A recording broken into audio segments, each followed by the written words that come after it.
While most of us were still trying to discover what we wanted to do with our lives, these pilots had not only decided, but had already reached the pinnacle of sport by winning a F1 race. While the best 10 tend to bias more towards the modern era, a special mention of the 3 drivers must be made to complete the feat in the 60s and 70s, respectively. With that in mind, Planet Sport takes a look at the 10 best younger pilots who have won a Formula One career. Jacky Ickx, France 1968. Age, 23 years, 6 months and 6 days.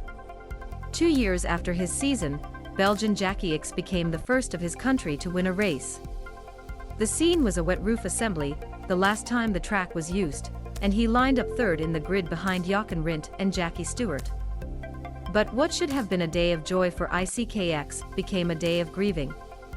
Ickx took the lead from the beginning, but behind him, Schlesser saw the back of his sling and sending him to the shore. The car landed backwards and instantly lit when the fuel tank began to drip in the exhaust pipes. There was no possibility of saving French and he inside the cabin. The race would resume, but a heavy atmosphere hung on the rest of the procedures. An Ickx hat would win, but the day would always be remembered by Schlesser's tragic. As a respect brand, Honda retired from sport and did not return for 38 years until 2006. Robert Kubica, Canada 2008. Age, 23 years, 6 months and 1 day. Having finished no lower than the room in all races except one in 2008 until that moment, Robert Kubica went to Canada in the hope of proud his homeland as the first Polish pilot to compete in Formula One.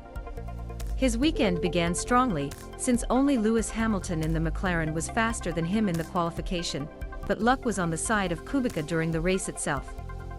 Hamilton escaped well, and was building an advantage until Adrian Sutil parked his track car, after a fault in the gearbox. He caught fire and the security car came out that led to a crazy race towards the wells.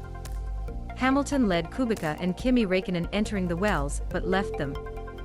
With the departure of Lanudo in boxes, Räikkönen waited with Kubica with the red light, but Hamilton did not realize until it was too late, when he slipped on the back of the Ferrari driver.